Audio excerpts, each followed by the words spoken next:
ध्यान दीजिए 12,394 संपूर्ण क्रांति एक्सप्रेस कानपुर सेंट्रल के रास्ते पटना को जाने वाली अपने निर्धारित समय 17 बजे। অবশেষে 188 কিলোমিটার পথ পাড়ি দিয়ে আমাদের ট্রেন এই মুহূর্তে রামনগরী अयोध्या ধাম জংশনে এসে পৌঁছে গিয়েছে। স্পিরিচুয়াল হাব বারাণসী থেকে আজকে আমরা চলে যাব রাম জন্মভূমি অযোধ্যা। ব্লগ উইথ এক্সপ্লোরার চ্যানেলে আপনাদের সবাইকে স্বাগত। এখন ঘড়িতে ঠিক 10:50 আর আমি এখন দাঁড়িয়ে আছি বারাণসী জংশনের ঠিক সামনে। আজকে আমাদের যাত্রা হবে 15053 চাপড়া জংশন থেকে লখনৌ জংশন যাওয়ার লখনৌ জংশন এক্সপ্রেসে। তবে আমরা কিন্তু বারাণসী জংশন থেকে এই ট্রেনের মধ্যে উঠব, যেটা প্রত্যেক দিন 11:50 বারাণসী থেকে ছেড়ে মোটে 3 ঘন্টা 21 মিনিটে 393 কিলোমিটার পথ পাড়ি দিয়ে আমাদেরকে রামনগরী অযোধ্যা জংশনে পৌঁছে দেবে। ট্রেনে ওঠার আগে এই ট্রেন সম্পর্কে কিছু ইনফরমেশন বলে দেই। এই ট্রেনে রয়েছে 4টা জেনারেল, 6টা স্লিপার ক্লাস, 8টা থার্ড এসি, 1টা সেকেন্ড এসি এবং 1টা ফার্স্ট ক্লাস এসি। আমি বারাণসী থেকে যাচ্ছি বলে আমি এই ট্রেনটাতে করে যাচ্ছি। আপনি যদি হাওড়া থেকে অযোধ্যা ধাম জংশন যেতে চান তাহলে কলকাতা থেকে 2টো ট্রেন আছে, একটা হাওড়া থেকে দুন এক্সপ্রেস আর একটা কলকাতা থেকে জম্মু তাওয়াই এক্সপ্রেস। আপনি এই দুটো ট্রেনে করে খুব সহজে অযোধ্যা ধাম জংশনে এসে নামতে পারেন। আমি ট্রেনের লিস্ট এবং টাইমিং সাইটে দিয়ে দিচ্ছি, ওখান থেকে আপনার পছন্দ মতো ট্রেনে উঠে পড়ুন অযোধ্যা ধাম জংশন যাওয়ার জন্য।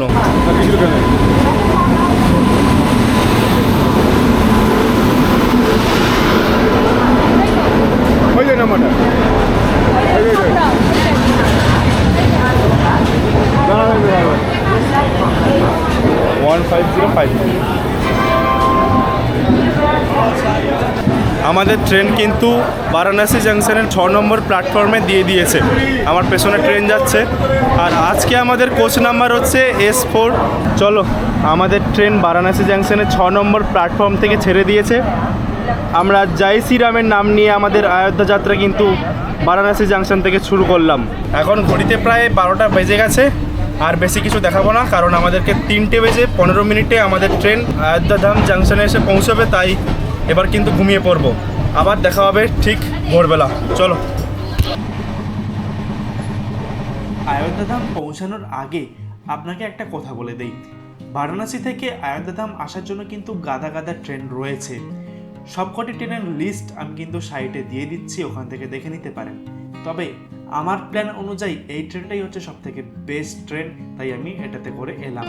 আপনার প্ল্যান অনুযায়ী আপনি আপনার মতো করে ট্রেন চুজ করুন এবং যে কোনো একটা ট্রেনে করে খুব সহজেই বারাণসী থেকে অযোধ্যা চটজলদি চলে আসতে পারবেন।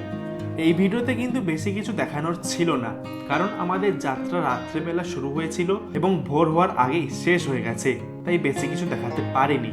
তবে এই ভিডিওটা কিন্তু এই সিরিজের একটা অন্যতম ইম্পর্টেন্ট ভিডিও, কারণ আপনি যদি কখনো বারাণসী থেকে অযোধ্যা আসতে চান তাহলে এই ইনফরমেশনগুলো কিন্তু আপনার খুবই কাজে লাগবে। তাই আমি মনে করলাম বড় না হোক একটা ছোট ভিডিও করতেই হবে, তাই এই ভিডিওটা আপনাদের জন্য বানিয়েছি। আমি আশা করব আপনারা আমার আগের ভিডিওর মতো এই ছোট্ট ভিডিওটাকেও ভালোবাসা দেবেন।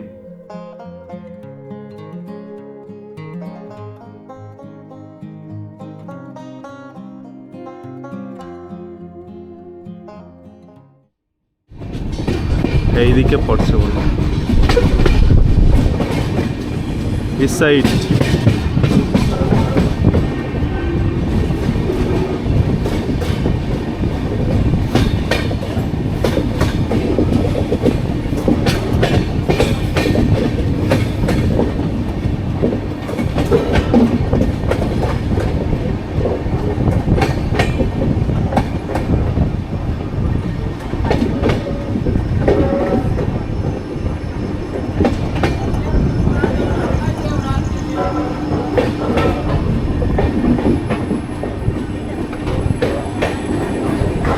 কিন্তু এটা অযোধ্যা তো, এটা কোনো সাইনবোর্ড দেখতে পাইনি, কোথাও লেখাই নেই।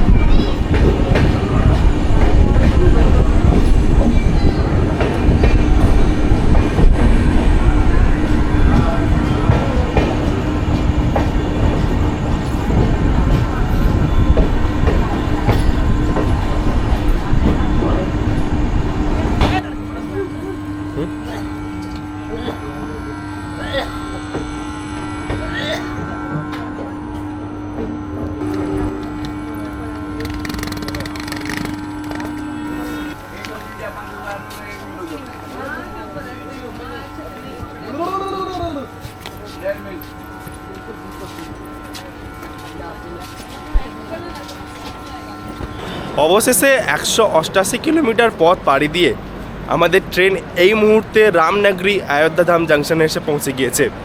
আমার পেছনেই হচ্ছে ট্রেন এখন এখান থেকে ছেড়ে চলে যাবে তার গন্তব্য লখনৌ জাংশনের উদ্দেশ্যে। আর আমরা এখন নেমে পড়েছি অযোধ্যা ধাম জাংশনে।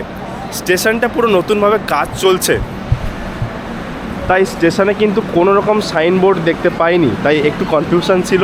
তো আমরা নেমে পড়েছি এখানটায়, এটাই অযোধ্যা ধাম জাংশন, যা হচ্ছে একদম স্টেশনটা দেখে আমরা বুঝতে পেরেছি। চলো এখন স্টেশনের বাইরের দিকে যাওয়া যাক। আমাদেরকে বাই বাই করে চলে যাচ্ছে নিজের গন্তব্যে। তবে স্টেশনের বাইরে যাওয়ার আগে আপনাদেরকে অযোধ্যা ধাম স্টেশনটা কিন্তু একবার দেখাতে চাই। সবার কি মনে আছে আমি ব্যাঙ্গালোর স্টেশনের বাইরে আমার বিখ্যাত ডায়লগ বলেছিলাম, স্টেশন না এয়ারপোর্ট ধরতে পারবেন না আপনি? সেই ডায়লগটা কিন্তু আমি এই অযোধ্যা ধাম স্টেশনে এসেও বলতে বাধ্য হচ্ছি, কারণ স্টেশনের যেইটুকু কাজ ফিনিশ হয়েছে সেইটুকু কাজেই কিন্তু আপনাকে মুগ্ধ করে দেবে।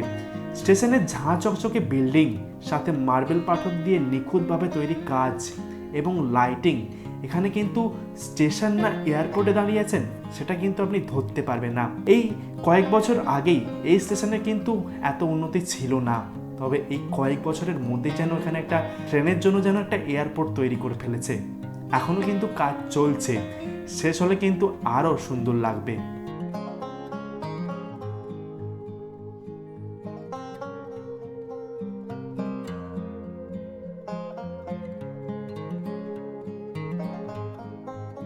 স্টেশনটা কিন্তু বাইরের দিক থেকেও অন্যান্য স্টেশনের থেকে আলাদা, কারণ উপরে আছে শ্রীরামচন্দ্রের মুকুট, লাইটিং করে কিন্তু এটা আরও সুন্দর লাগছে। তাহলে বারাণসী থেকে অযোধ্যা ধাম জাংশন পর্যন্ত আমার এই ছোট্ট ট্রেন জার্নি ছিল। আর ভিডিওটা ভালো লাগলে একটা লাইক, কমেন্ট এবং শেয়ার তো অবশ্যই করতে হবে। আর এর পরবর্তী ভিডিওতে আমি অযোধ্যা শহরটাকে আপনাদেরকে ঘুরে দেখাবো এবং সমস্ত ইনফরমেশান দেবো। তো চলো আজকের ব্লগটা তাহলে এখানেই শেষ করছি, আবার দেখা হচ্ছে পরের ব্লগে। Till then, bye by.